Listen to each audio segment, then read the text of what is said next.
Allez, on plonge directement dans le vif du sujet. Imaginez la scène. C'est une étude absolument légendaire dans le monde du commerce. La fameuse expérience des confitures. L'idée de base est super simple, mais le résultat est redoutablement efficace. Des consommateurs tombent sur un énorme stand avec 24 pots de confiture différents. Forcément, ça attire l'œil, les gens s'arrêtent beaucoup plus volontiers, l'attention est à son maximum. Mais, et c'est là que ça devient complètement fou, ceux qui faisaient face à un stand avec seulement 6 options, eh bien, ils achetaient beaucoup, beaucoup plus souvent. En clair, une montagne d'options attire l'œil, c'est sûr, mais c'est une petite sélection bien pensée et réduite qui déclenche vraiment l'acte d'achat. Et c'est exactement ce qu'on va voir dans ce nouveau décryptage où nous allons disséquer ce fameux paradoxe du choix dans le e-commerce. Le but ici, comprendre comment les gérants de boutiques peuvent faire exploser leur conversion et asseoir une vraie autorité sur leurs produits. Et attention, ce n'est pas du tout en proposant plus de choses, mais au contraire en réduisant leur catalogue de façon ultra stratégique. Je sais, ça paraît totalement contre-intuitif, mais vous allez voir, les données parlent d'elles-mêmes. Première partie, le mythe du grand catalogue ou pourquoi plus n'est pas toujours synonyme de mieux. Honnêtement, la logique de départ de beaucoup de marchands semble super intuitive, non? On se dit tous, plus j'ai de produits, plus j'ai de chances de faire des ventes. Après tout, avec une tonne de références, on pense couvrir tous les besoins et donner l'impression d'être une grande boutique incontournable. Mais sur le terrain, la réalité des chiffres est souvent brutale. Quand on ajoute frénétiquement de nouvelles couleurs, de nouveaux fournisseurs, de nouvelles variantes sans véritable plan, le catalogue s'enrichit sur le papier, c'est vrai. Mais regardez les symptômes. Un trafic qui stagne, des taux de conversion qui font du surplace et un panier moyen totalement bloqué.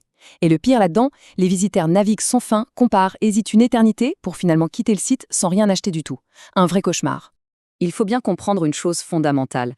Un catalogue en ligne, ce n'est pas juste une liste d'inventaire numérisée. C'est avant tout une expérience de décision. Et quand cette expérience devient beaucoup trop lourde à porter mentalement, le visiteur ne perçoit plus la boutique comme étant riche et géniale. Il la perçoit comme étant épuisante. Et croyez-moi, un client épuisé, c'est tout simplement un client qui n'achète pas. Ce qui nous amène à notre premier mécanisme, le coût de l'hésitation, directement lié à la surcharge de choix.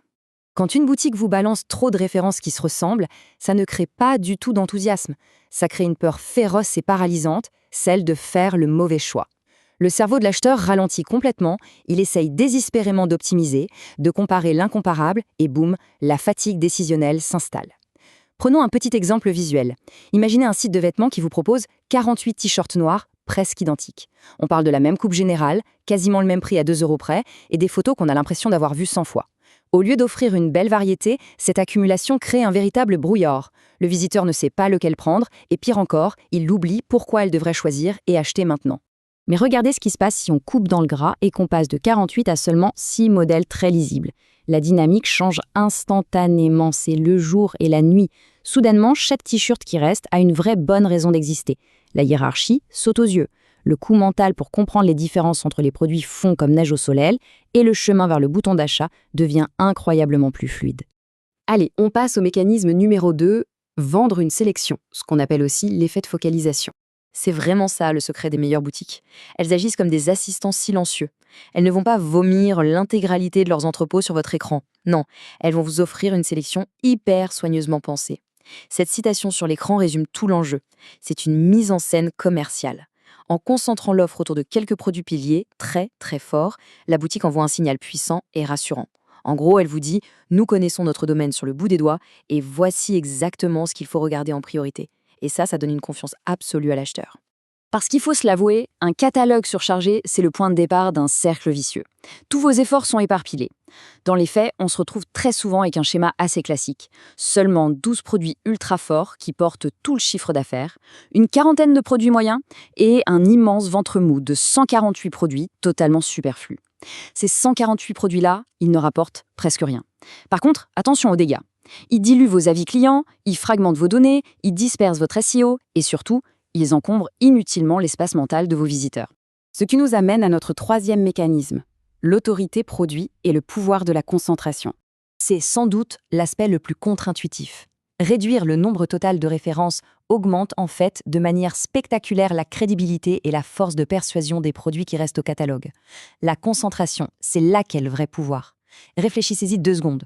Pour qu'une fiche produit convertisse vraiment, il faut une liste d'ingrédients hyper précis, des images impeccables, une promesse claire comme de l'eau de roche, un petit angle différenciant, des bénéfices limpides, des avis super solides.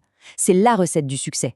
Mais soyons 100% réalistes. C'est matériellement impossible pour une équipe standard de faire ça à la perfection sur 800 références différentes. C'est juste ingérable. Et le résultat, quand on gonfle son catalogue à toute vitesse, c'est qu'on se retrouve avec 140 produits aux fiches floues et franchement pas convaincantes du tout. À l'inverse, si vous prenez le temps de concentrer toutes vos forces sur 14 références que vous maîtrisez parfaitement, avec des visuels harmonieux, standardisés et une vraie montagne d'avis positifs, vous dégagez une expertise perçue qui est immensement plus forte. Le produit semble tout bonnement de meilleure qualité, simplement parce qu'il est présenté avec une netteté supérieure. Rien de tel que des cas concrets, alors passons à la preuve par l'exemple, le match entre la boutique A et la boutique B. Plongeons d'abord dans le secteur de la mode. D'un côté, on a la boutique A qui vous balance 220 robes sur ses pages. Les coupes se chevauchent, les différences sont minimes, c'est complètement écrasant. De l'autre côté, la boutique B n'en propose que 35. Mais attention, 35 robes structurées en silhouettes ultra lisibles. La robe de bureau, la robe d'été, la robe d'invité pour un mariage, bam! Le choix devient évident, hyper rassurant et surtout, c'est ce qui rend l'achat décisif. Et devinez quoi? La même dynamique opère dans la tech. Si vous essayez de vendre 62 supports d'ordinateurs portables en vous basant sur des différences techniques microscopiques, vous perdez l'acheteur, c'est garanti. En face, notre boutique B, beaucoup plus maligne, en propose 9. Et ils sont positionnés par usage direct. Le modèle nomade, le modèle premium pour le bureau, le petit budget. Là, on n'est plus en train de vendre un catalogue de pièces détachées ennuyeux. On vend une solution à un besoin clair, et ça convertit. Faisons un tour du côté de l'univers de la maison. Imaginez 480 luminaires en vrac avec des photos totalement hétérogènes. Pour l'acheteur, c'est comme foncer droit dans un mur de briques. En revanche, si vous prenez 60 produits, scénarisés et éditorialisés par ambiance, vous transformez un inventaire froid en un véritable guide hyper inspirant.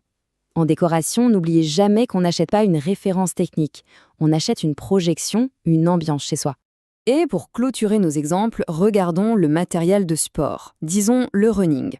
Le piège classique, c'est d'empiler des dizaines de petits accessoires peu différenciés, juste pour faire du volume. Grosse erreur. C'est en regroupant votre offre autour de familles de produits fortes et super identifiables que vous bâtissez une vraie réputation. La règle d'or ressort de façon évidente. Sur Internet, le spécialiste clair et net battra toujours à plat de couture le généraliste flou, sans aucune exception. Alors, comment on applique tout ça? Ça demande un vrai changement d'état d'esprit et c'est ce qu'on va appeler la densité de clarté. Il faut bien intégrer que les meilleures boutiques ne gagnent pas en se privant ou en frustrant le client. Elles gagnent en supprimant littéralement le bruit de fond pour amplifier leurs offres les plus puissantes. Avant, l'ancien modèle jugeait la réussite à la taille totale du catalogue. Mais aujourd'hui, l'indicateur ultime, celui qui est un peu caché dans le e-commerce moderne, c'est la densité de clarté par visite. Il ne s'agit plus de compter les stocks dans votre entrepôt, il s'agit de vous demander, parmi tous ces produits affichés, combien sont réellement faciles à comprendre, combien sont vraiment comparables logiquement et surtout combien concentrent véritablement une forte intention d'achat. Ce qui nous amène directement à cette petite provocation finale. Honnêtement, rajouter des produits sur un site, tout le monde sait le faire, c'est facile. Mais créer un espace de décision clair, limpide, là est le vrai défi. La question fondamentale pour réussir aujourd'hui n'est plus du tout « qu'est-ce qu'on peut rajouter pour vendre plus ?» Non. La vraie question, c'est « que faut-il enlever là, tout de suite, pour que les meilleurs produits se vendent enfin comme ils le méritent ?» C'est une réflexion super puissante, je trouve, et c'est là-dessus qu'on va clore cette analyse. J'espère que ça vous a donné matière à réfléchir sur vos propres offres. À très vite pour un nouveau décryptage des stratégies qui fonctionnent.